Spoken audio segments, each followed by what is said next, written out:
Okay, folks, Michael here. And Melanie. Okay, so episode 2 of the Reason RX podcast. Hopefully we won't sound like we're in cans. This is all new to us, of course, so we gotta fix all this technical stuff, figure out how to work this, enjoy the ride, enjoy the bumpy ride. So I got a microphone plugged in. Melanie's got a microphone plugged in. We think we got it working right this time. But it's the content that matters. So yeah, right, exactly. So we're going to do a little test today, playing with the microphones, trying one, trying another, see how it sounds. But they can weigh in and tell us which one they like the best. Yeah. Or some people can leave comment and say they just hate the episode entirely. Just like, I need to dig up the quote. I was thinking about it the other day. Someone said, if you're doing something that matters and people don't hate you, then you're doing it wrong. And they say, if you're not getting hate mail, then you're doing it wrong. Besides which, you're probably boring. Okay. Or that makes it much easier. There's some other quote, sometimes misattributed to Gandhi, but what people say, something like, first they don't know about you, then they ignore you, then they laugh at you, then they build statues to you. Yeah. So, yeah. Pretty true. Okay, so in this episode, we'll do a short little episode playing with our microphones. We're going to be talking about logic. It's a fundamental to human life and to education, of course. Because logic is something we got to learn to do. Clearly, you can tell by looking around you. Think about yourself, what you know. Like, just think, what are the rules of definition? What is a definition? What's a concept? What is science? What is a theory? How do you know if you're right? Like, are you in the right profession? Are you in the best profession you have? Are you doing the best exercise you can? Are your friends really friends? Are you picking the best friends? You know, we have all these conceptual conclusions we're using and drawing, and we got to make sure they're correct if we're going to live optimally and enjoy life and be happy and thrive. Mm-hmm. You can look around you and see people who don't think very much and see the effect it has on their lives. Or when people lie, when they're being illogical, how that destroys and wrecks lives. Or you got some bad political system built up on illogic, like communism or Nazism. There's just millions of people that die. You know, in the Khmer Rouge in Cambodia, millions of people buried alive. Of course, people talk about the Nazis all the time, how evil they were. Or you got millions of people in China murdered, millions of people in Russia murdered, you know?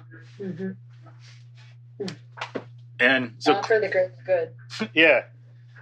So, the greater good of what? That's one thing we got to do. You know, logic says, what is the good, you know? Helps you answer that question and get it right. And, you know, so those are things that come up in logic. So you can tell it's important. You know, like, are you doing the best you can at work? How can you make yourself more efficient? You know, you got to deal with that conceptually, and you're always bringing logic into play. You know, so logic is important. Another way to look at it is it's a method. It's like how we do things mentally. And it's not irrelevant. I gave you some examples right there. Or how like, what is education? How should it be done? You know, just there, you got to use logic to get that right and then to work with kids well. And then you think about, okay, did I have a good education? I really want to be logical and make sure it's right because it has a material influence on my life. And don't just say, I got a great education because I want to feel like it. No, be honest and be objective. If you did, you did. If you didn't, you didn't. And big what? If you like your teachers, make yourself better because it'll help you. It'll help your friends and family right now. It'll help the culture. You know? Like, logic is part of being honest. How can you be honest without being logical? Melanie, do you know? I mean, there's a bit of integrity involved there. You have to be honest with yourself, you know? Yeah. So, yeah, absolutely. Got to be honest with yourself, other people. But just like, if you think about the methods,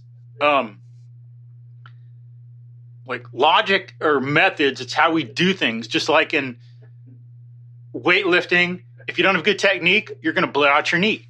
Mm-hmm. Technique matters. How we do things matters. Or what makes a great tennis player? Someone who has good technique. Or what makes a great martial artist versus a not so great? It's the technique they've mastered. Mm-hmm. Right? Right. Absolutely. It can make a difference between musical instruments, of course, fall right into that. Amen. It's like how well you play the piano. So when you're a pathetic nobody like me, you're going to make a bunch of noise. If you have my technique, man, you're a noisemaker. People are going to want to put you in jail or something or run. They won't buy a ticket, maybe. But I don't know about the jail. Well, maybe buy a ticket to like put me on a plane to send me far away. Wow. But if it's Melanie, then good technique. What? I could work with you.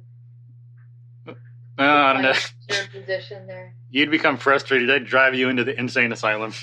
You do not know frustration. Let me tell you. No. Many students I've wondered, you don't know frustration. They turned around. It became cool. Good, very good. Of course.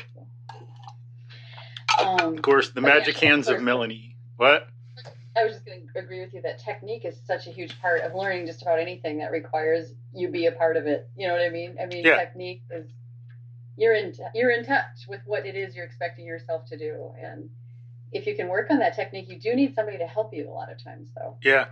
And guide you. So you need someone who's already kind of there, figured it out, knows what this is about. So depending on who we're talking to, is it the person who wants to teach, good technique to someone, or someone who's looking to find out what is technique?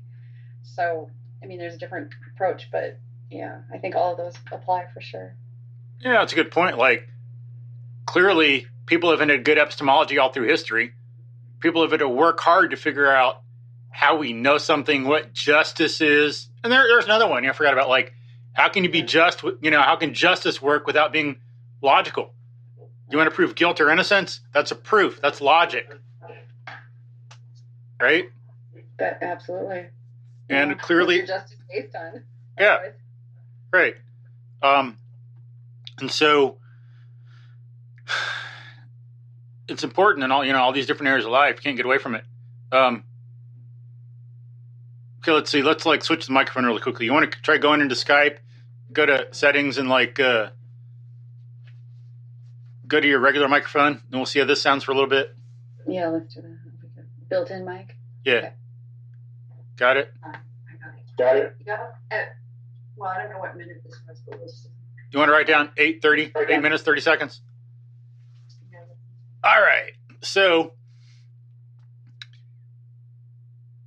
if you don't have good technique in martial arts, you do something, you're going to lose the fight. What made Bruce Lee great was his technique and his speed, and his technique in attaining his speed and strength. The logic behind what he was doing. That's one thing people don't seem to get. They get caught up in biology or nutrition or health or diet or martial arts. But you got to look behind that. What's behind that and allowing them to do it well is logic. How they're working with concepts. That's the fundamental behind it.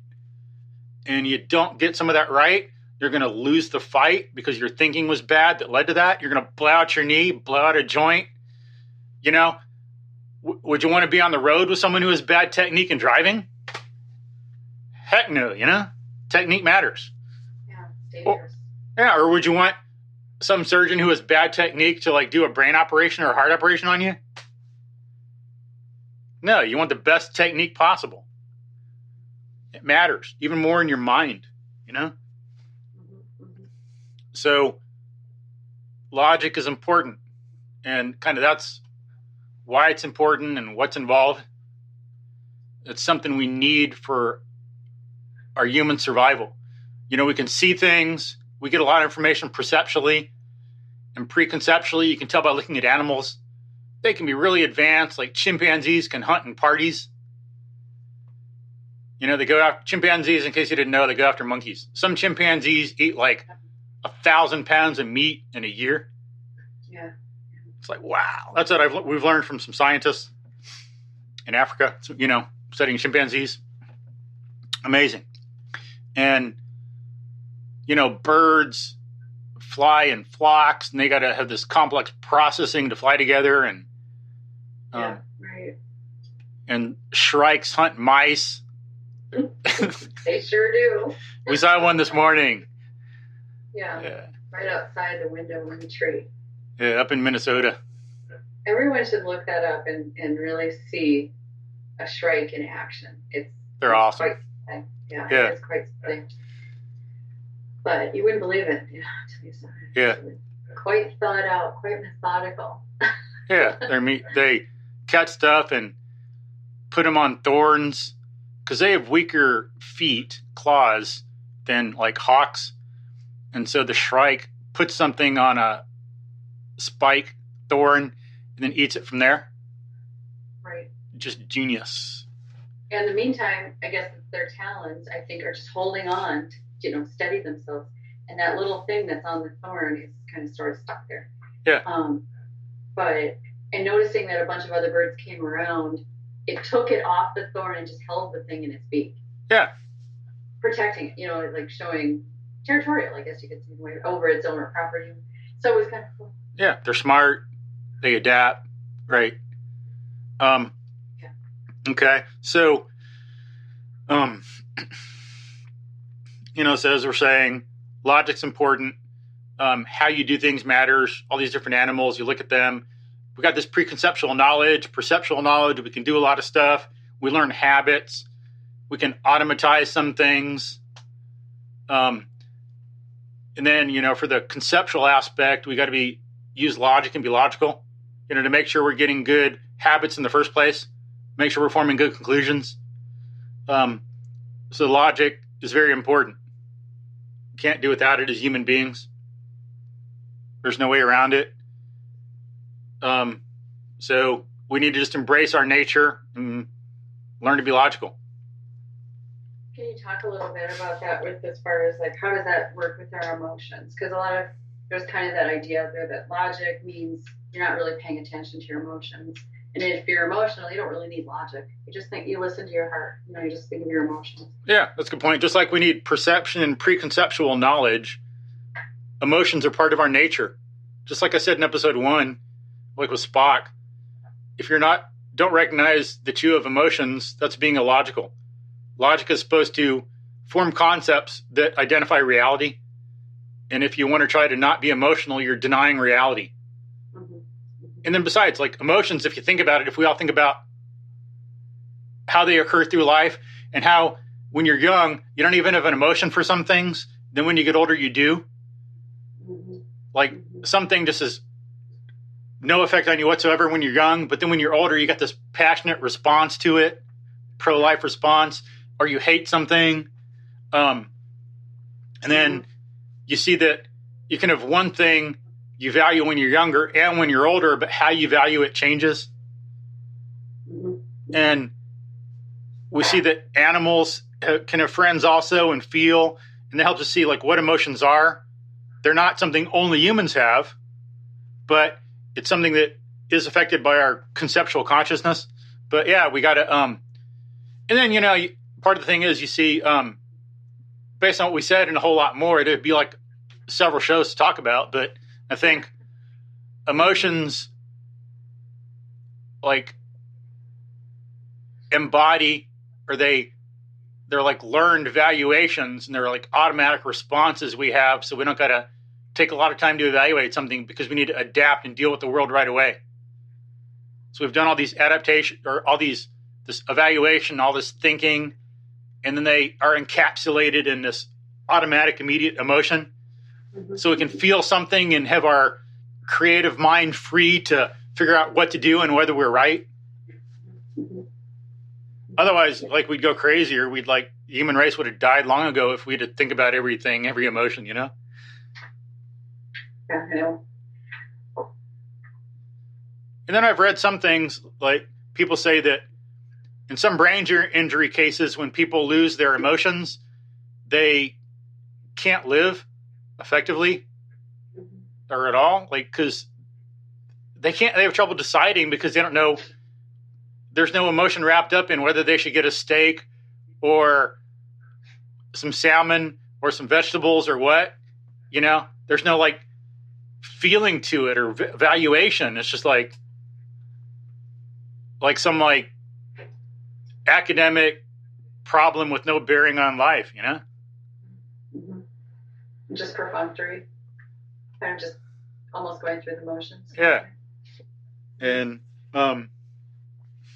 you know, and so that's not something we want. You know, emotions are important, but we got to put them in their proper place. It's not a battle between emotion and reason. It's a matter of each one doing what they should. Like, we got to use reason to identify what things are and then act accordingly. That's kind of what it's about. You know, logic is logic. It's not a vehicle for going from one place to another, or it's not an ice cream cone.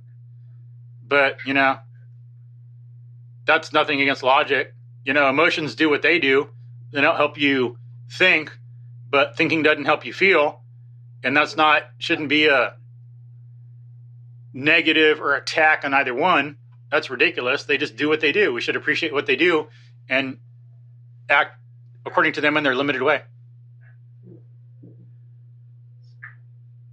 Sorting that out can be tough, though. Yeah. You know, understanding why you feel something or even what you feel about something. I think it's good to kind of figure those things out so that you're not debilitated. Yeah, and that takes time. Yeah. It does. Introspection. Yep, a lot of that takes, but to have this process down so that you can, you know, help someone else figure it out too, or even just get it yourself. It takes a while. Yeah. You know, and reading good philosophy can really help with that. It can sort it out. So. And knowing what your favorites are. Yeah. Doing what's important. Yeah. Well, and knowing what's important. Having a hierarchy of values. Yeah. Absolutely. But, so there are some issues that come up, of course, and like knowing what logic is, you got to differentiate it from stuff. Logic is this, not that. But don't let that seem to imply, or don't think that, oh, therefore these other things don't matter. We're rational animals, and we got to see what are the different aspects of being a rational animal. We have perception. It does what it does. Use it appropriately and wisely. We have pre-conceptual knowledge. It does what it does. Use it wisely. Same thing with emotions and logic and reason and our eyes and our nose. You know, like saying logic is bad or saying emotions is bad or is just like saying, well, I like vision. I don't like my nose, so I'm going to cut my nose off. Or I only want to be able to smell, so I'm going to gouge my eyes out. It's ridiculous. Use them both. Appreciate them. Or if you don't have them, adapt. I mean, there's some stuff some people, blind people, can do is amazing. You know, they adapt and go without canes. They go with canes. Or there's some kids who have learned to make sounds. They can make clicks. I don't know if you've seen this person, Melanie. And he can ride his mountain bike down a mountain using clicks, and he's blind.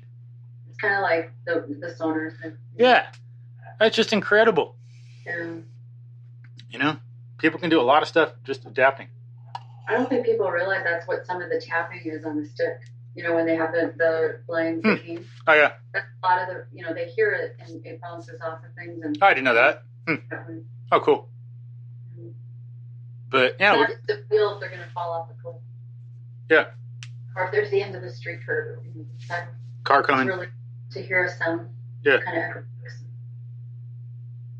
And so we got to use this, and we use hands for hands and feet for feet. So same thing. We use emotions for emotion and logic for logic. You Just do it. Don't get all worked up. Oh, I hate feet. I only want to use hands. Or I hate hands. I only want to use feet. Use your hands and your feet if you have them. Use your emotions and your logic. But integral, for sure. Yeah. Logic is a tool for survival. Remember, it's how we do things. And part of this too, all the things you're saying, I'm reflecting it back on just experiences with raising the kids. All of these things play into how you approach parenting and raise healthy, well-adjusted, happy kids. Because you help them find that along the way. Because it's just every day you see them learning more and more. Yeah. It's just a day-to-day thing. You don't have to know it all and figure it all out ahead of time. It's great. You can make some errors, but kids are great. They'll even let you know. Yeah. You're not quite getting it right, but so much of this applies in more than just the technique of music or working out and different sports, but even raising a brood. Yeah. Bunch of kids. So. And logic comes up there. What is parenting? What is childhood? How do you raise a child? Yeah. And then when you go through the reasoning and take the time to do that, then you'll feel better about the results and what you're doing. Mm-hmm. Yeah. And then it's like you make mistakes, reason self-correcting. That's why we have logic, because we're not omniscient, we're fallible, we can make mistakes. So we got to apply a method and make sure we're right and keep checking all the time. Yeah. And that's what logic is about. Let me see, we're at 22 minutes. I'm going to switch my microphone. Could you write that down, please, while I do this? Thanks. So let's see how mine sounds. All right, so I have switched my microphone. We'll do this a little bit. What minute? 22. Okay, what did you just put in? I went from my Yeti to my my usual microphone and my thing, my fancy camera. Sounds better. Huh. Here. Okay. All right. And so we got to make sure when we're trying to figure out what logic is that we dig into it and that some philosophy, because a lot of what people say out there is based on some bad premises about logic. You got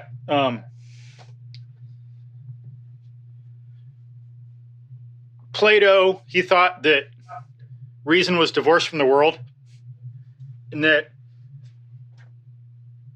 science should turn away from the evidence of the senses to be valid. Mm-hmm. You had to turn inside, introspect, and it's basically like a crazy man. Would you want anybody to do brain surgery on you if they have no experience with the world and all their ideas have been spent by turning inside their own head? You're like, hell no. I don't want a surgeon like that. I don't want a doctor like that. I don't want anybody, a civil engineer. I want someone who's thoroughly schooled and experienced in the world and cause-effect relationships and all the messy, dirty stuff. Not all pure ideas divorced from the world. So for a Platonist, logic would be more about connecting ideas to ideas detached from reality, but that's not real logic. That's not the purpose of it. Then you have no standard. How do you connect an idea to idea with logic when there's no standard? Aristotle was right. Logic is about connecting your ideas, your concepts and generalizations and propositions to the world. The world is the standard via the evidence of the senses. It's the best we got. Mm-hmm. And we got to use logic to make sure our concepts are consistent with that.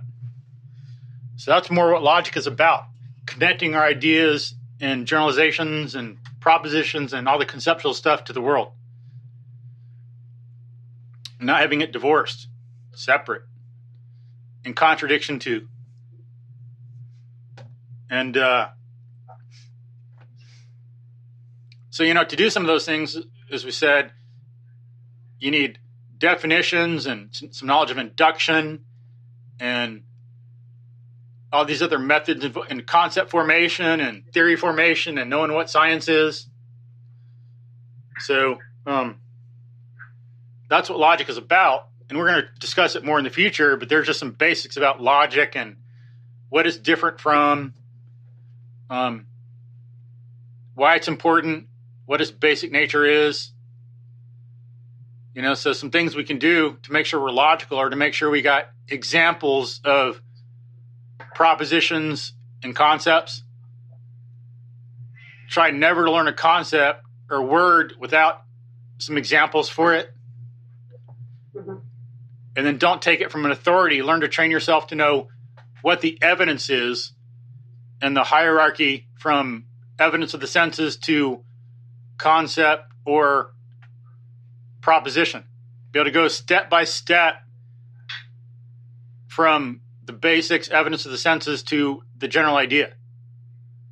Then we're being logical, because that's what it's about. Just like in geometry, when we did proofs, you know, if people like knew more about what logic really is and induction, then they could better motivate the importance of doing proofs and could teach them better. We'd know why it's important to do proofs. It's not just some airy-fairy thing in the class, but like, for example, Abraham Lincoln, when he was struggling in his 40s, he had a wife and kids to support. What am I going to do to survive? I need more money, I think he was thinking. And he was losing in debates to Douglas. He wasn't doing good in politics. He was a smart guy. Wasn't he a smart guy? Wasn't he kind of wise? You know? Yeah. And so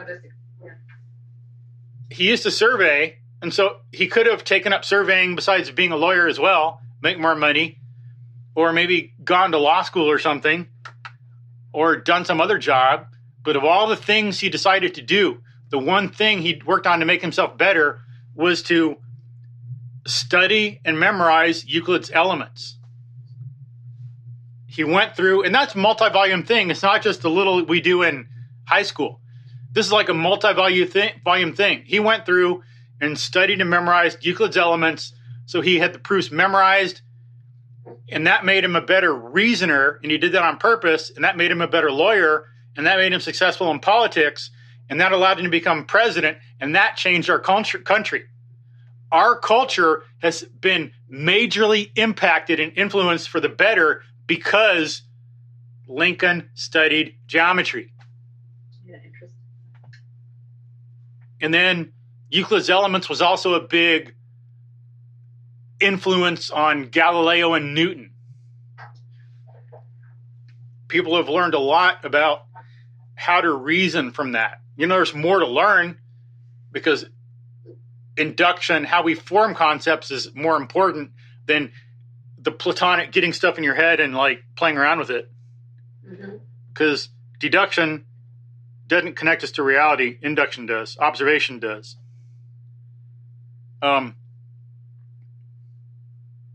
And that's Prince. Can you hear my kitty? Prince, my kitty on the show. Kitty. Okay, so sorry. He could be the mascot. Yeah, but that's what's involved in some things involved in being logical, being able to trace an idea back to reality, knowing examples of it, where it comes from step by step, like a proof in geometry.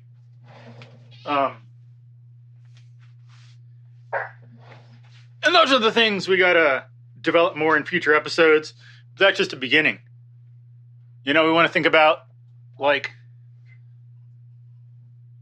what friendship is. Friendship, you know, to break that down and bring it back to reality, you got to have examples of friends. And like, if you say friendship's important, okay, what does important mean? Then you got to be thinking about values. And values for whom? And the fact that we're human beings. And start breaking things down there and see where you got the concept of value in the first place when you were growing up. If we look at how we got ideas through growing up, or how scientists develop things through history, then we're getting some of that logic in there. We're learning logic and the hierarchy. So we just want not just examples, but we want to break things down step by step, how we got a proposition or idea. Right? For full understanding. Yeah. All right. So we'll just stop there on the little bit of logic for right now. Of course, there's like a heck of a lot more to unpack and develop in the future, but hopefully that'll let people know more about what logic is instead of this symbolic logic nonsense or this deduction nonsense. The most important things are classification, definition, forming generalizations, forming concepts.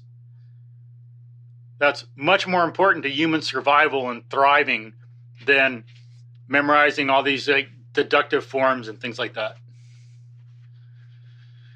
So, all right. You have anything else to add, Melanie? No, but I'm interested in putting it into relevant forms. So like this is great. This is a good start. So I can't wait until we start talking about how all of this, like you were just starting to talk about friendship.